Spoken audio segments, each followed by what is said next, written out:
So the first knot that we will discuss will be Roeder's knot. So in all the knots which I have demonstrated in this video series, first will be with the rope for easy demonstration, then with the help of color tapes so that you understand how to take the binds, how to take the loops, and then will be some sort of a real-time simulation. So stay tuned till the end of this video. So the structure which we want to tie has been looped around, and now you have to mimic and follow these steps, I mean in letter and spread. So on my left side there is a smaller thread end, and a smaller thread on my left will come above the tail end, that is the longer end on the right side, held with the help of artery forceps for the exo demonstration.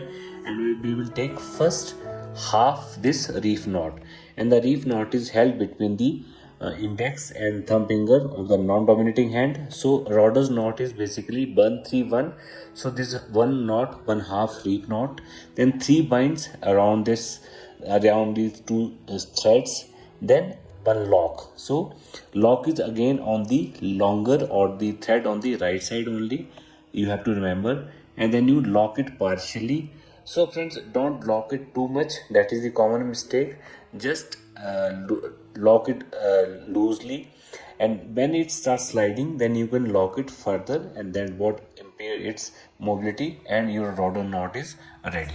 So Roeder knot is basically for delicate structure, and it was designed for catgut. So like you must have used this loop while doing the lap appendectomy. So the another part of demonstration, for the sake of your understanding, I am using these bascular tape. One is blue, one is red, and the longer end, the tail end of the suture, I am holding with the help of this artery forceps. And then, as I said, the short end, the thread on the left side comes over the right side, the red structure, then half reef knot, then it 3 binds. And you must notice that my index and thumb finger of the non-dominating hands are not moving, and I'm basically holding the binds progressively between these two that fingers and thumb, otherwise it won't stack properly. Stacking properly is the key. Then you apply this lock on the right side suture. So there are many techniques friends, but you have to follow one technique, master one technique. And if you're following our channel, then this is the best way we can teach you. So again, I'll demonstrate with the help of this suture also, so that you have a real-time simulation. So I have passed the needle. This is a bicryl I'm using here. So basically we go around the structure which we want to tie, and on the tail end we have applied the artery forceps for the sake of identification, and so that it won't get intermingled also.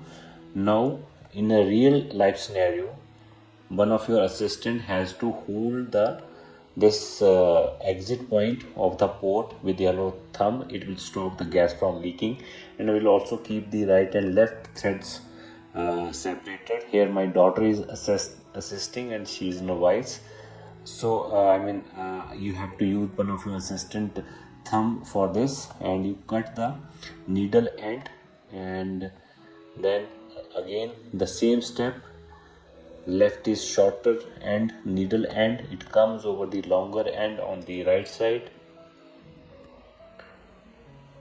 and keep these knots and stacks, binds firmly in place. So you must notice how I am using my index and thumb finger of the non-dominating hand, and I'll take these binds.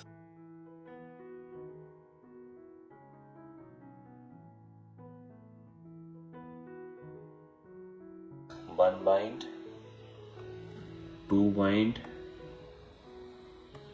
and third bind, and progressively I am progressing my index and thumb finger to keep the stacks in place. And again, don't mix it. You have to take a knot on the right side thread, that is the longer thread, and you come below, and these stacks properly stack. And common mistake will be that you will tighten this lock too much. So just close it enough to keep it, and you don't have to basically release these stacks, otherwise the whole knot will get intermingled. You can take the help of one of your assistant, and now he's gently locking it and pushing these binds so that there's a proper stacking. And then once you start sliding, then you can lock it further to make it more basically more secure. And cut this tail end roughly, keep 1 to 2 centimeter long.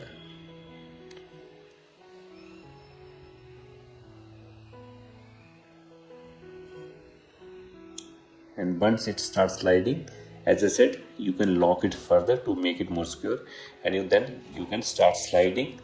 And then with the help of knot pusher or with the help of open jaws of this Maryland forceps partially open jaw, you can easily slide and it will tighten beautifully. So like while doing appendicectomy or you're ligating substructure, you train artery, then this will be helpful.